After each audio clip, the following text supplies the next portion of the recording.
Крупнейший удар по военной колонии и новая тактика Москвы. Срочное заявление Банковой. Войска попали в засаду. Серия взрывов в Германии. Масштабная детонация. Эвакуация немцев. Берлин поднял армию. Запрос на подкрепление. Резкое обращение Минобороны Украины к Москве. Заявление военных, кто кому устроит прожарку. Никакого Донбасса. Документ направлен в Белый дом. Украина заявляет, что победы РФ в 2027 году не будет. Детали. Перемирия нет. Российский регион взят под контроль ВСУ. Новое заявление Зеленского. Реакция на отказ в перемирии. Путин требует взять юг Украины. Стратегическая цель – крах НАТО и ЕС изнутри. Резонансный материал. Об этом и не только, досмотрите. Друзья, всем привет, это «Время Прядко», 15 августа на календаре. Давайте начнем. Устроят друг другу прожарку. Минобороны Украины обратилась к Москве. Военные ответили России на ее обещание заморозить украинцев. Речь о публикации, сделанной 14 августа, в которой россияне пообещали, далее цитата, «Зимой вам будет заморозка», опубликовав изображение шахедов с надписью «Как снег на голову».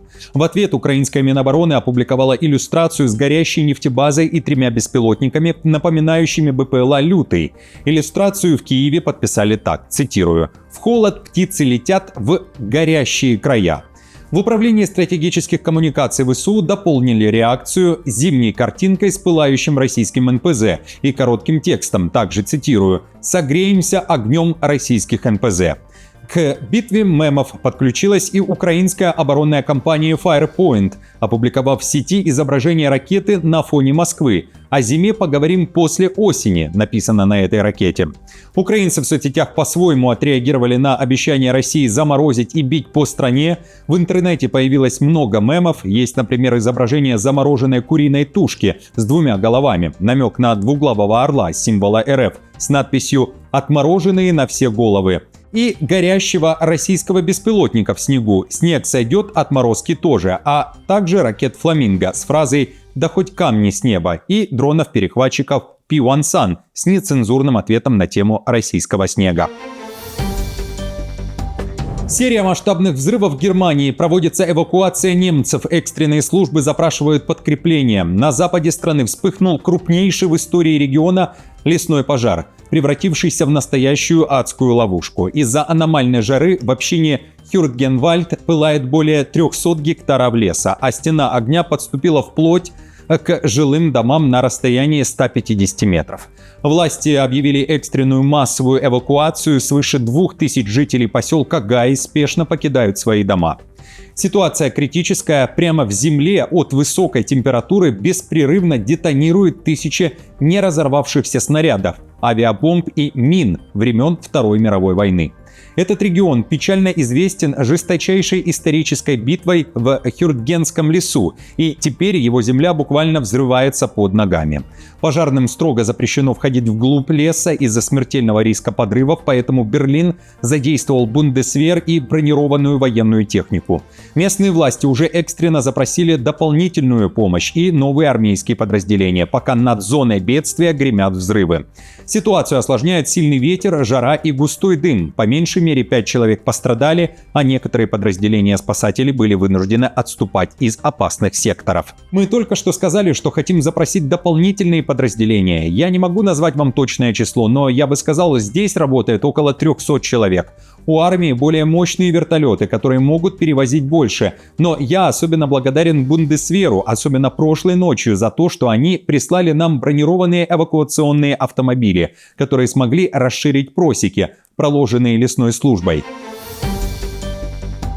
Эвакуация в столице. Центр оцепила полиция. Накануне экстренно эвакуировали жителей и офисных работников 2 центральных улиц Варшавы. Около 4000 человек, и полиция также перекрыла дороги. Причина – внезапная находка. Рабочие наткнулись на подземный склад не разорвавшихся боеприпасов также времен Второй мировой войны. Как отмечают польские СМИ, на место инцидента вызвали бригаду саперов.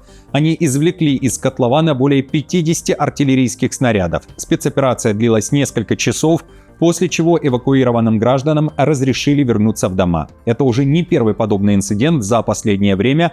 На прошлой неделе аналогичные снаряды находили в другом районе польской столицы.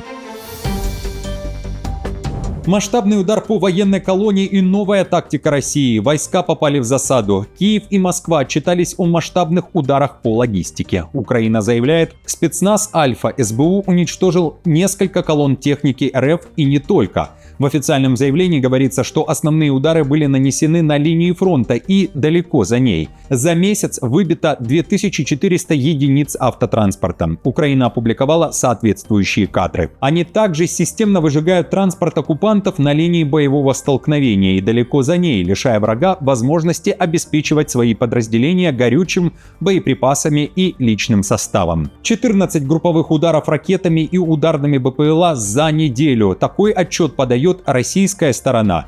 В заявлении говорится, что целями стали объекты ВПК Украины, логистические центры, аэродромы и порты. Кроме того, россияне били и по железнодорожным составам. Российская сторона также публикует видео. При этом на Банковой заявляют, Москва изменила тактику. Советник Зеленского Сергей Бескреснов, который ранее был советником министра обороны, пишет, что теперь россияне активно устраивают засады с помощью ждунов.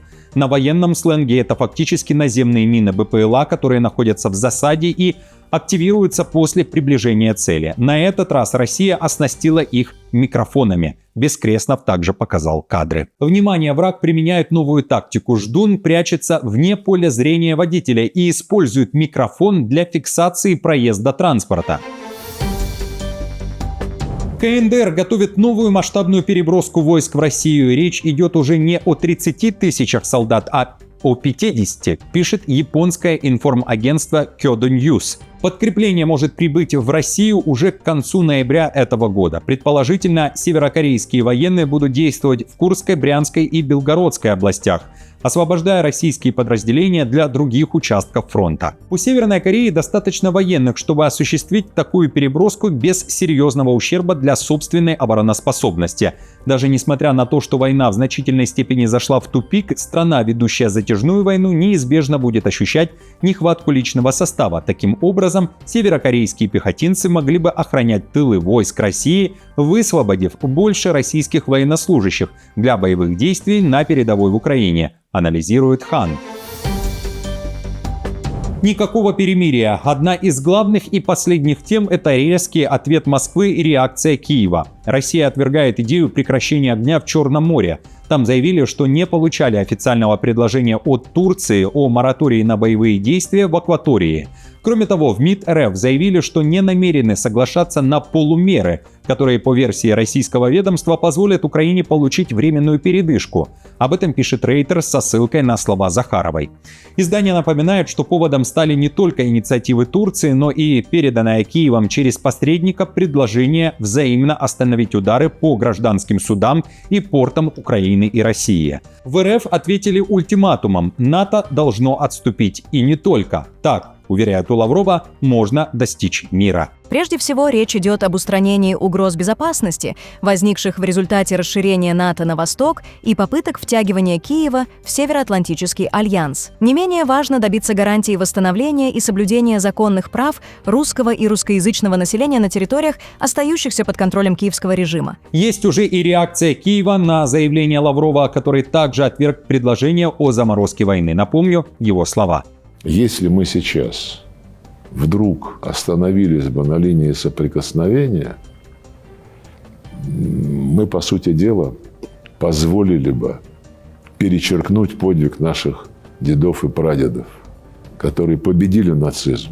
В украинском ЦПД при Совете нацбезопасности и обороны Украины назвали это интервью и заявление традиционными аргументами российской пропаганды. Послушайте. Кремль уже открыто использует милитаристскую риторику, пренебрегая элементарным здравым смыслом и своими гражданами. Российская власть готова без колебаний отправлять людей на смерть ради достижения эфемерных целей, воюя с выдуманным нацизмом. А Зеленский по итогу дня после всех заявлений российской стороны уверяет, Украина заблокировала юг России и не остановится, если Москва отвергает киевское предложение о мире. Фактически мы сработали на блокирование российского юга и эту стратегическую операцию расширяем. Расширяем вполне справедливо в ответ на российские удары по нашим портам, по нашим городам. И каждый уровень давления на Россию должен подводить эту страну, их общество, прежде всего к желанию их войну завершить.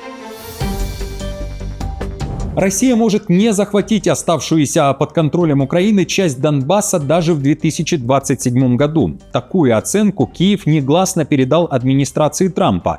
Об этом сообщает Kyiv Independent со ссылкой на полученный документ и заявление американского источника. В статье говорится, Украина все еще контролирует 21-22% Донецкой области.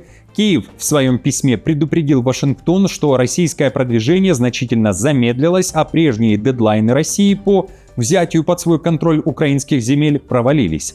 Одновременно Киев в документе отчитался США о кампании ударов по российским объектам. По украинской оценке, атаки на нефтяную инфраструктуру сократили нефтеперерабатывающие мощности России более чем на 30% и причинили ущерб примерно на $15 миллиардов. Kyiv Independent пишет, Киев рассчитывает убедить Вашингтон, что Москва далека от неизбежной победы на поле боя. Однако одновременно предупреждает, Кремль может попытаться компенсировать замедлившееся наступление масштабной мобилизации. Процитирую. В документе, переданном администрации Трампа посольством Украины в Вашингтоне, говорится, что территориальное продвижение России замедлилось до менее чем 100 квадратных километров в месяц. При таких темпах, говорится в документе, достижение заявленных Москвой целей в Донецкой области потенциально может быть отложено на период после 2027 года. Эта оценка ставит под сомнение один из аргументов Кремля в рамках мирного процесса. Украина должна отказаться от территорий, поскольку Россия в конечном итоге все равно захватит их силой. Крах НАТО и ЕС изнутри, а также взятие юга Украины. Путин поставил стратегическую задачу – российский удар по западным альянсам. Об этом говорится в новом расследовании New York Times. Авторы материала утверждают, что Путин отдал приказ добиться цели уже в 2026 году. Одним из ключевых направлений этой кампании должна стать Молдова, где Москва, как утверждается ранее, развернула масштабную операцию по подрыву прозападного курса страны и ослаблению влияния Европы, пишет New York Times. Для подрыва стабильности Кремль задействовал сотни миллионов долларов на массовый подкуп избирателей во время выборов через агентурные сети беглого олигарха Илона Шора, кибератаки и привлечение православных священников для антиевропейской пропаганды, пишет издание.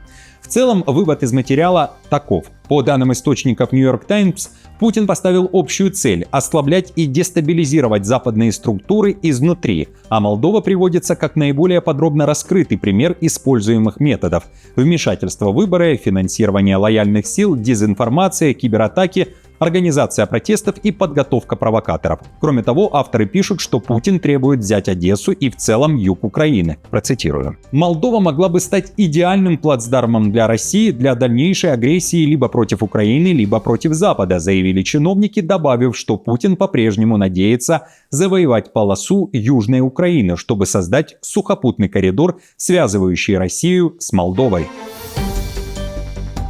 США проверяют союзников по НАТО на лояльность Трампу. Кто друг, а кто враг?